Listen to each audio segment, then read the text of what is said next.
Se você, quando lê, ao invés de você falar Jesus, você fala Jesus, ou você precisa ler mais e ver lá que é Jesus, ou está com problema no óculos. Então, por favor, joga esse texto bendito, santo, abençoado, para fora. 1 Pedro, capítulo 4, versículos 1 ao 4. Vou repetir. 1 Pedro, capítulo 4, versículos 1 ao 4. Ora, pois já que Cristo padeceu por nós na carne, amai-vos também vos com este mesmo pensamento, com que aquele que padeceu na carne já cessou do pecado, para que no tempo que vos resta na carne, não vivais mais segundo as concupiscências dos homens, mas segundo a vontade de Deus. Porque nos basta que, no tempo passado da vida, fizemos a vontade dos gentios, andando em dissoluções, concupiscência, embriaguezes, glutonarias, bebedices, abomináveis idolatrias. E acham estranho não correres com ele no mesmo desenfreamento de dissolução, blasfemando de vós. Está vendo? Como você não está com eles, eles acham ruim. É isso que está escrito aí no texto ou eu entendi mal? O que significa esse texto? Vamos lá. Por livre e espontânea pressão. Rogério, os que conhecem amigo do professor, que o professor sempre lembra o seu nome, na hora da chamada oral. Não? Isso aqui é igual no tempo da chamada oral, é por livre e espontânea pressão. Eu não deixo a pessoa dizer que ela quer responder, eu obrigo, porque eu sou do tempo da livre e espontânea pressão. Então vamos lá, por livre e espontânea pressão, meu aluno e amigo Rogério, leia o texto e explique para nós, por favor. 1 Pedro, capítulo 4, versículo 1 ao 4. Não tente acertar, tente participar. Que a gente está aqui para errar e acertar. Vamos lá. 1 Pedro, capítulo 1. Primeiro você joga o texto para fora e depois você explica para nós o que você entendeu dele. 1 Pedro, capítulo 4, versículo 1 ao 4. Ora, pois, já que Cristo padeceu por nós na carne, amai-vos também vós com este pensamento, que aquele que padeceu na carne já cessou do pecado, para que no tempo que vos resta na carne não vivais mais segundo a concupiscência dos homens, mas segundo a vontade de Deus. Porque é bastante que no tempo passado da vida fizéssemos a vontade dos gentios, andando em dissoluções, concupiscências, borrachices, glutonárias, bebedices e abominações, e idolatrias, e acham estranho não correres com eles no mesmo desenfreadamento de dissoluções, blasfemando de vós. O senhor tem 3 minutos para explicar para nós esse negócio. Vai lá, o que o senhor entendeu do texto? Vamos lá. Leu, o senhor já leu, diz para nós o que o senhor entendeu aí. Ele está trazendo para nós, explicando daquele Cristo que venceu o pecado e, rapaz, é difícil. É difícil? Na pressão é difícil.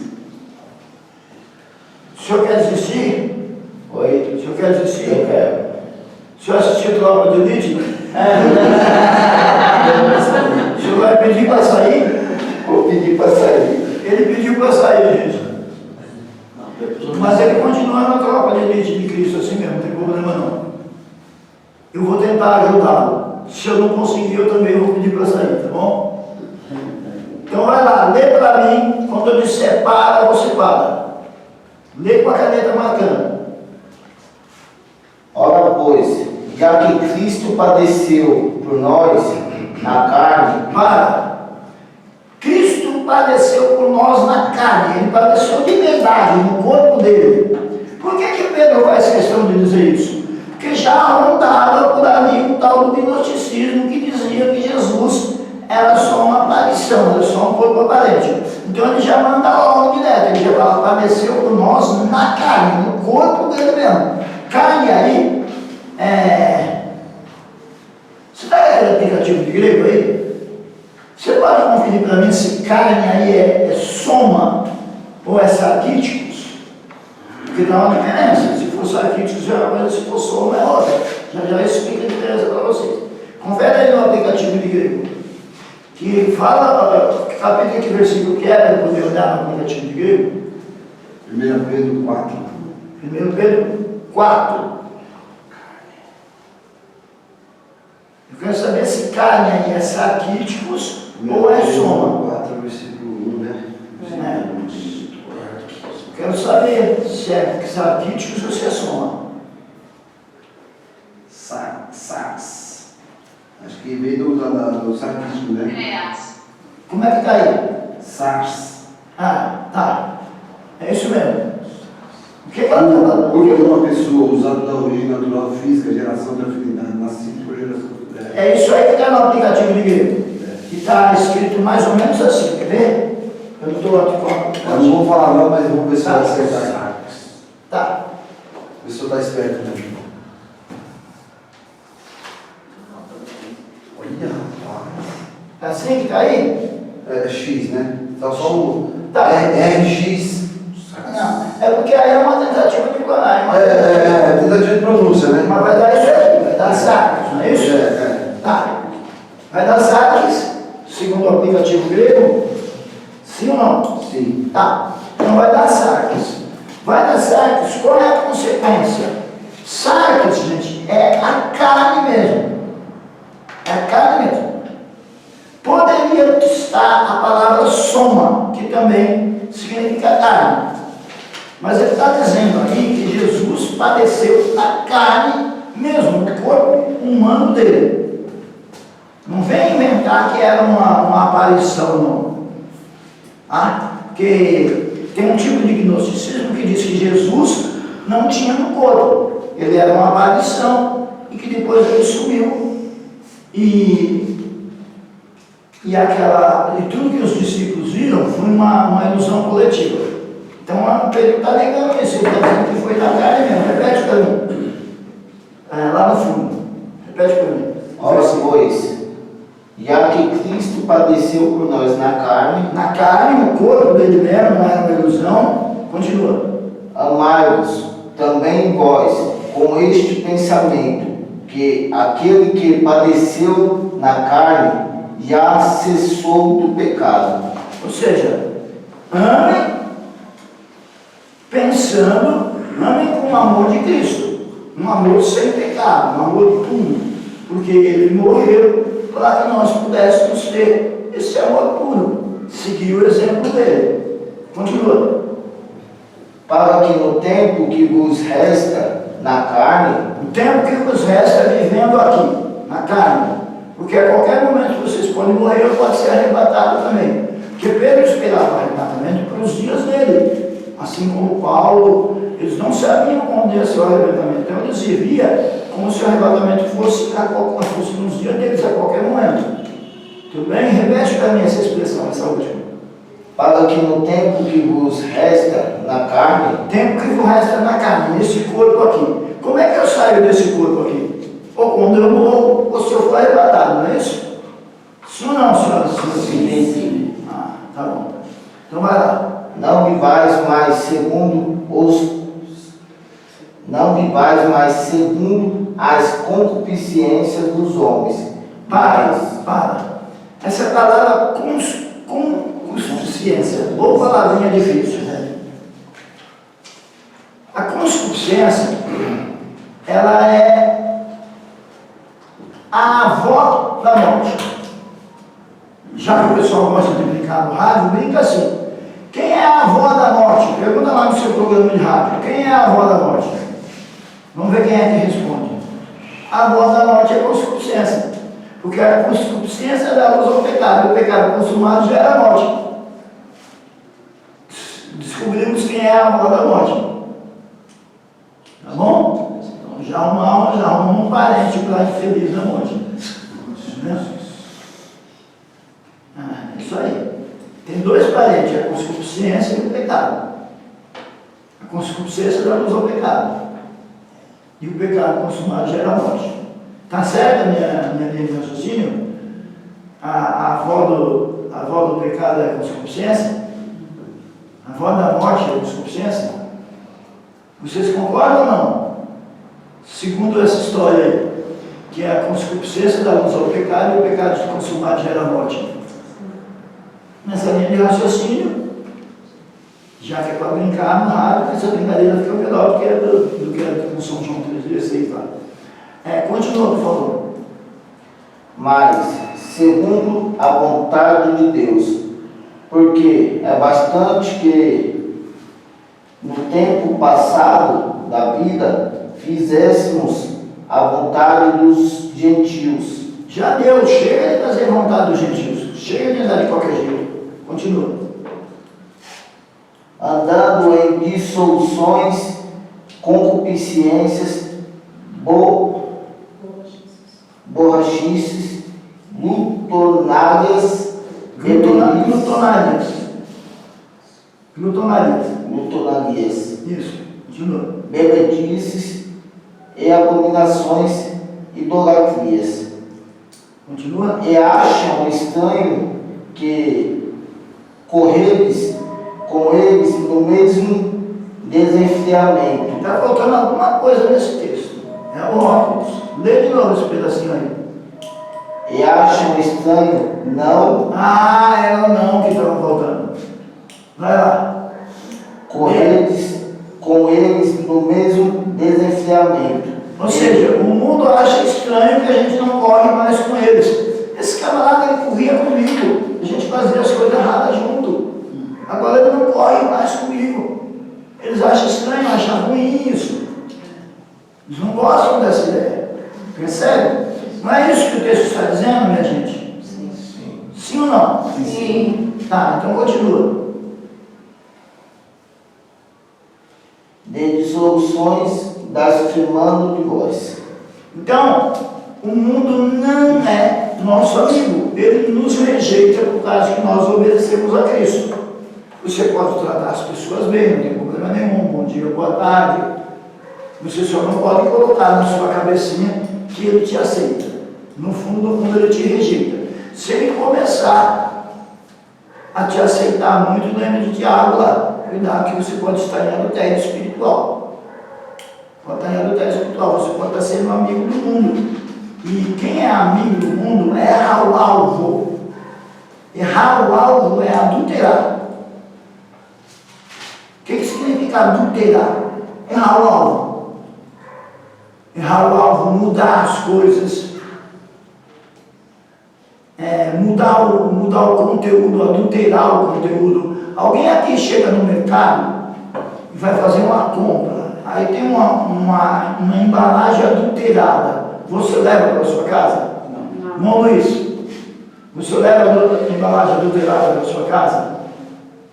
Você leva a embalagem adulterada para sua casa? Não, né? Pois é. Por que nós achamos que Deus vai nos aceitar se nós cometermos o adultério espiritual? Não é só o adultério físico, não. Não é só deixar a esposa, deixar o marido. O adultério espiritual. O adultério espiritual é quando você nega, você deixa de amar a Cristo para amar o mundo. Isso é adultério espiritual. Se nós cometermos adultério espiritual, será que Deus vai continuar nos aceitando? Não, né? O que vai acontecer? O Espírito Santo ele vai nos alterar, não vai nos avisar. Ele vai dizer, olha, sai dessa, não fica nessa não, porque você é filho de Deus. Não é isso que o Espírito Santo faz? O Espírito Santo não acusa, tá? Ah, o Espírito Santo me acusou. Cuidado, o Espírito Santo não acusa, quem acusa é o diabo. Tá bom? Não confunde as coisas. Então o Espírito Santo vai te alertar. Ó, essa amizade aí com o mundo, isso não vai dar certo, não, isso é adultério espiritual. Se ele parar de te avisar, desculpa, você está lascado. Se o Espírito Santo parar de te avisar, você está lascado. Por que você está lascado? Porque a sua consciência já está cauterizada. Já está cauterizada. Você já tomou prazer no pecado. Você está se apostatando. Cuidado. A não ser que você seja calvinista e queira uma vez salvo, salvo para sempre. Se você é armeniano, cuidado com a apostasia. Pois não, pode perguntar. É aí que entra a blasfêmia contra o Espírito, quando você sabe, é consciente do pecado mesmo assim. Blasfêmia contra o Espírito Santo é um assunto extenso. Então o que é que nós vamos fazer? Você é um aluno dedicado, eu vou te falar o básico sobre batismo, sobre blasfêmia contra o Espírito Santo, e você vai pesquisar o resto. Aí você vai fazer. Com respeito, se me maltratar, eu dou porrada. Professor, eu discordo do senhor. O professor, eu concordo com o senhor. Mas vem devagar. Porque o ato pode, se me desrespeitar, o outro pode. Então vamos lá. O que é blasfêmia contra o Espírito Santo? Alguns acreditam que a blasfêmia do Espírito Santo é atribuir a obra de Deus ao adversário. Deus está fazendo uma coisa e você dizer, isso não é Deus não, isso é o capeta que está fazendo. Alguns acham que isso é blasfêmia contra o Espírito Santo. Tá bom? E você, professor, o que você acha? Eu acho que blasfêmia contra o Espírito Santo, eu tenho certeza. Eu tenho certeza. Agora eu respeito quem pensa diferente de mim. Porque eu não posso achar. Eu cheguei num ponto da minha conversão que tem coisa que eu não posso achar mais. Eu posso ter dúvida histórica, filosófica, textual, mas duvidar de coisas que envolvem a minha fé não dá mais tempo. Não dá mais tempo para mim. Então eu não acho, eu tenho certeza que blasfêmia contra o Espírito Santo é morrer sem aceitar Jesus. Porque é o único pecado que não tem perdão. O texto diz que não tem perdão. Morrer sem aceitar Jesus? Morrer sem aceitar Jesus. Essa é a minha opinião sobre blasfêmia com o Espírito Santo. Eu sei que a maioria não concorda, mas tem muita gente boa que concorda comigo. Se você for pesquisar, você vai achar muito teólogo bom que concorda comigo.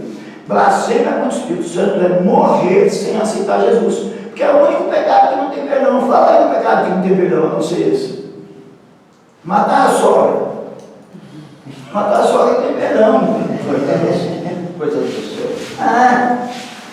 Agora, se a sua sogra faz um café igual para ele não bater, não mata não. Não mata não, que é gente boa. Então, gente, brincadeira essa parte, porque esse é um assunto muito sério, blasfêmia contra o Espírito Santo só acontece no final da vida. A pessoa que se afasta do Evangelho, se ela nunca voltar, ela blasfemou contra o Espírito Santo. Se ela voltar, ela não blasfemou. Porque é o Espírito Santo que convence o homem do pecado, do juízo e da justiça. Então, de certa forma, quem diz que é negar a obra do Espírito Santo está certo. Porque eu nego. Eu deixo de lado a obra do Espírito Santo. Qual que é a obra do Espírito Santo? É convencer do pecado, do juízo e da justiça. Se eu não deixo ele me convencer, eu blasfemei contra o Espírito Santo. Porque é o único pecado que não tem perdão. Conheço gente que perdoou quem matou o próprio filho. Pessoa só tinha um filhinho. O camarada foi lá e matou. A abençoada da irmã foi visitar ele na cadeia, orou por ele e falou, você está perdoado, quer aceitar Jesus? E o cara aceitou Jesus, ela ganhou o assassino do filho dela para Jesus. Vai ser crente assim lá em casa, para me dar um conselho. Porque eu não sou crente desse jeito. E o cara matou o filho dela. O único pecado que não tem perdão é negar a obra que o Espírito Santo veio fazer. O que o Espírito Santo veio fazer? Nos convencer do pecado, do juízo e da justiça. E tem outra coisa, viu? Quem não tem o filho, não tem o pai. O negócio é com Jesus Cristo. Quem não tem o filho, não tem o pai. Confere aí para mim, vamos ver se a mulher confirma o que eu estou falando. Quem não tem o filho, não tem o pai. E a ira do pai sobre ele permanece. Se você não aceitar Jesus, Deus está irado contra você. Não adianta você ser bonzinho, dar esmola, subir escada de joelho. Não adianta não. Ter uma mulher só. Não adianta isso não. Acertei? Diga o capítulo e versículo para nós. 1 João 2. Eu gosto quando essa mulher concorda comigo. Eu fico bravo quando ela sai de mim. Vai lá, vai lá, vai lá. 1 João 2, 23. 1 João 2:23. Então vamos lá. Qualquer que nega o filho, também não tem o pai. Aquele que confessa o filho, tem também o pai. Não tem um pedacinho que fala que a ira do pai sobre ele permanece? Essa parte eu inventei? Inventei essa parte? Não tem. Jesus disse, acho que eu estou escrevendo outra Bíblia. Diz aí, para passar meu medo, diz assim, e a ira do pai sobre ele permanece. E se eu estivesse escrevendo outra Bíblia, a ira do pai, eu queria esse negócio da gostosa, né? Na próxima aula você traz para mim também. Também sou filho de Deus. E a ira do pai sobre ele permanece. Que vai que eu estou escrevendo outra Bíblia, eu preciso me converter, tem que nascer de novo, não posso escrever outra Bíblia não, oi? Uma pergunta. Aceitar Jesus é só quando levanta a mão ou tem outros modos que aceita Jesus? Então, deixa só eu tentar resolver isso aqui que eu já respondo, tá bom? Segura aí, não esquece a pergunta não. Eu escrevi outra Bíblia? Não, tá certo. É João 3:36. 3. João 3:36. Porque Evangelho, cara, João, Evangelho. Evangelho de João. Isso. Vocês estão anotando os negócios? Para. Vocês estão anotando esses versículos que eu estou fazendo a maior força para lembrar de cor? Estão ou não estão? João 3. Eu quero saber quem está anotando. Vocês pensam que é mole? Lembrando isso tudo de cor? Eu vou fazer isso aqui no final do ano, eu já estou ficando caduco. Anota aí. Vocês estão anotando os versículos que eu estou citando de cor? Ou eu vou ser obrigado a olhar caderno, dar nota pelo caderno, igual antigamente? Não vou precisar dar nota pelo caderno, igual antigamente não, né? Vigia, crente. Como é que é o negócio aí? Que agora eu me empolguei. João 3:36. Lê aí para nós. Aquele que crê no Filho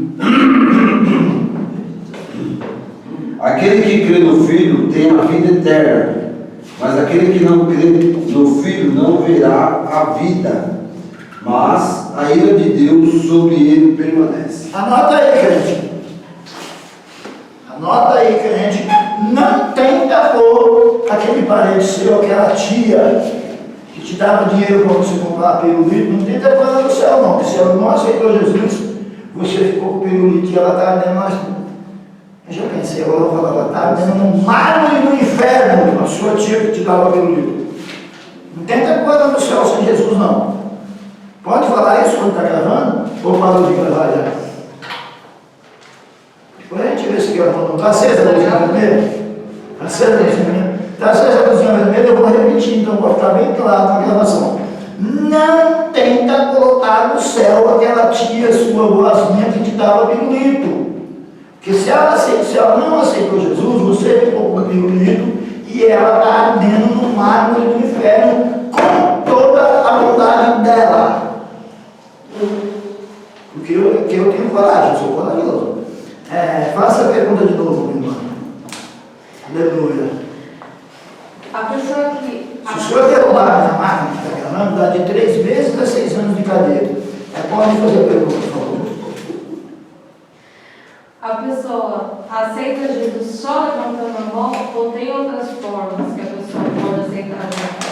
E é considerado aceito, né? A senhora pode me suportar um minutinho? Eu vou tentar explicar isso direitinho. Isso que a senhora está falando chama-se confissão pública. Então, a confissão pública, ela é boa. Ela é boa, ela é necessária. É necessária. A confissão pública. Seja diante da igreja, levantando a mão, principalmente se for mudo. Mudo a gente só vai saber se ele levantar a mão. Né? Seja diante da igreja, levantando a mão, seja falando, a confissão pública é necessária. Porque senão não tem como ter certeza. A confissão pública é necessária. Por gentileza, me ajuda aí, que eu quero saber se hoje eu estou escrevendo uma nova Bíblia ou se eu estou falando as coisas corretas. Romanos capítulo 10, versículo 10. Se eu estiver escrevendo uma nova Bíblia, eu vou continuar. Só não sei o que vai acontecer comigo depois. Vamos lá. Romanos capítulo 10, versículo 10. Romanos 10, 10. Visto que com o coração se crê para a justiça e com a boca se faz confissão para a salvação. Então é bom confessar com a boca. Não é bom confessar com a boca? Sim ou não, minha gente? Sim. Então é bom confessar com a boca, tá? É bom confessar. Porque se você não confessar com a boca diante de alguém, o negócio fica meio estranho. Como é que eu tenho... Aí, ó, se não precisar confessar com a boca, eu vou colocar todo mundo no céu. Todas as pessoas que eu amo, que morreram sem aceitar, eu vou dizer que na última hora elas aceitou. Só que eu não tenho prova que elas aceitaram. Por isso que é bom falar. É bom tornar público. Tá bom? É por isso que é bom se batizar. Quando eu me batizo nas águas, o que eu estou fazendo? Eu estou reconhecendo diante do mundo, da sociedade, que eu pertenço a Jesus. Olha lá, ele agora ele quer ser batizado. O capeta olha e fala: ih, rapaz, nós temos um modo, o cara conseguiu se batizar. O capeta fala: nós temos um modo, o cara chegou no batismo. E, só um minutinho, deixa eu completar. E o corpo de Cristo, a igreja, nos reconhece como parte dele. Então o meu batismo me faz crente diante do mundo, o mundo me reconhece como crente, o capeta me reconhece como crente, o mundo espiritual, os anjos sabem que agora eu sou crente, e a igreja também sabe que eu sou crente. Então é bom tornar as coisas públicas. Deixa eu completar. É igual o batismo das pessoas. Deixa eu completar. Vocês mexem comigo e agora querem me calar? Eles querem me calar. Deixa eu falar. Não mandei mexer comigo. Então é o seguinte: isso é igual batismo com o Espírito Santo. Por que o batismo com o Espírito Santo precisa falar em línguas? Não adianta chorar, não adianta pular, tem que falar em línguas. Porque a língua estranha, ela é evidência externa do batismo que aconteceu dentro de você. Você por dentro foi batizado pelo Espírito Santo. Como é que eu vejo isso por fora se você não falar línguas estranhas? A língua estranha é o sinal do batismo com o Espírito Santo. Ah, mas por que um fala aquela língua estranha bonita e o outro só fala olhando a lamaia? Pergunta para mim que eu vou falar. Eu vou falar. Por que um fala uma língua estranha que parece um passarinho e o outro só fala olhando a lamaia? Porque um tem o dom de variedade de línguas e o outro tem a língua somente como sinal. Ele fala só olhando a lamaia, mas se você tiver doente de banho, você é curado, porque tem o dom de cura. Entendeu? Tem o dom de cura. E outra coisa, não existe só aqueles 9 dons, não. Mas não vamos mudar a aula para esse negócio, não. Eu vou me comportar. Hoje eu vou me comportar. Está gravando. Hoje eu me comporto. Se eu não me comportar hoje, desiste. Vai lá, faz a pergunta, pessoal. É em cima do que ela perguntou ainda. Então vai lá. A pessoa é uma pessoa tímida. Uma pessoa tímida aí. Ela pega lá no final, aí o pastor no final do culto ele faz o apelo e tal, só que ela está com vergonha de dar para frente. Mas aqui ela dentro dela, o coração dela deu, ela fala: eu aceito. E ela continua a vida dela com Deus. Aí você entrou na parte do batismo, aí beleza, aí daqui tanto tempo. Não, mas o batismo qual? Mas se ela não, beleza. Eu vou brigar com Beleza, então vamos por esse caso. Deixa eu te Então, você aceitou lá no fundo, lá, só porque ela não quis ir para frente, é por conta da timidez dela, ela não aceitou, então. Quer dizer, se fosse Esse caso. Eu vou dar E o testemunho dela é daquele dia. Fala todo mundo junto, que é sinal que o negócio é interessante. Não, deixa eu perguntar, ele que entrou no meio. Não, mas é gostoso. O que ele falou, o que ela veio do pastor. Ele quer dizer, você pode sentar pelo coração, né? Não, eu não quero só que ela não falou, ela não aceitou, então. Peraí, vamos devagar nesse negócio de só o coração. Vamos devagar com esse negócio de coração. Vamos devagar com esse negócio de coração. Agora eu já baguncei, porque eu gosto de bagunça. Eu gosto de bagunça na segunda-feira. E quando começa a falar todo mundo junto, pastor Sidney, é o que eu gosto. Porque aí o pessoal se interessou pelo negócio. Aí você deixa também a geladeira do ar, deixa todo mundo perguntar junto. Alguém mais quer fazer bagunça aí? Vai todo mundo perguntar junto ou não? Aleluia! É desse jeito que eu gosto. Mas vamos lá, brincadeiras à parte, vamos lá, vamos pegar a sério esse negócio. Tem que tomar cuidado com o seguinte: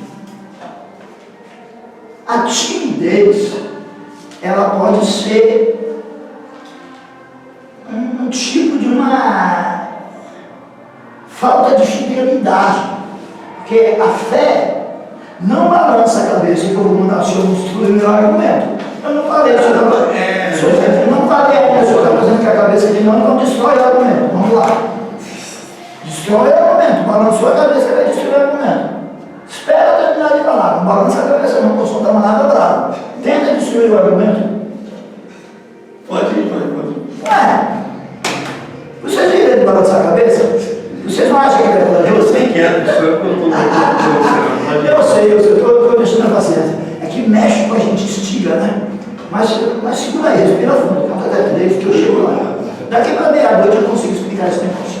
Então é o seguinte, eu estou brincando, você balança a cabeça porque você fica apavorado, eu sei disso, eu sei que eu assusto um pouquinho. Então é o seguinte, esqueci o que eu ia falar, como se de gracinha, e agora?